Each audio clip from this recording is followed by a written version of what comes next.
नेमबाज विक्रम घैसास याची आई अनघा घैसास यांनी काल मुंबईतल्या कार्यक्रमात मुख्यमंत्र्यांना खडे बोल सुनावले।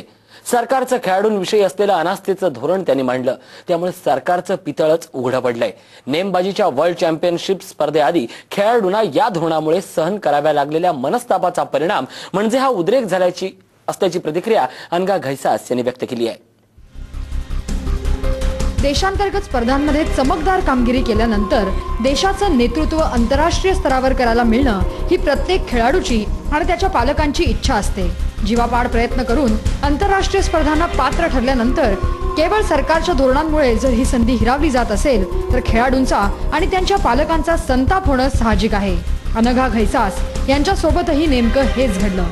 वर्ल्ड चॅम्पियनशिप स्पर्धेआधी सरकारच्या मनमानी कारभारामुळे मनस्ताप सहन कराव्या लागलेल्या मुलाची वेदना त्यांना पाहावली नाही आणि त्यांनी आपलं मौन सोडलं।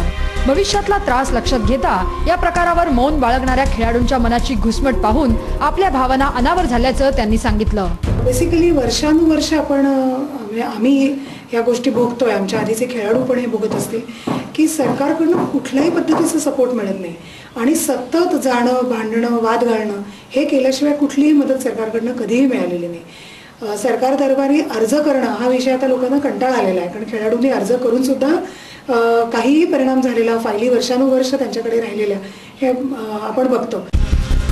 आज अनेक खेळाडू आहेत ज्यांना या परिस्थितीतून जावं लागत आहे।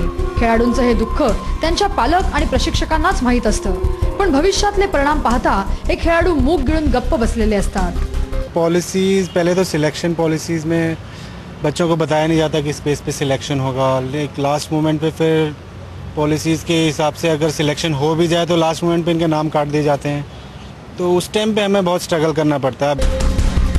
हर कार्यक्रमात प्रसार माध्यमांच्या समोर नेते मंडळी आश्वासनं देतात आणि सगळ्यांच्या टाळ्याही घेतात, पण ती आश्वासने पाळत नाहीत। त्याचा मनस्ताप खेळाडूंना होतो। मग अशा एखाद्या आईनं भर सभेत सरकारकडे बोट दाखवून प्रश्नचिन्ह उभं केलं तर त्यात वावगं काय? त्याचं उत्तर देणं मात्र आपले बेजबाबदार नेते जबाबदारीनं टाळतात। कॅमेरामन संपत मोरेसह नम्रता बागळे, साम मराठी, पुणे।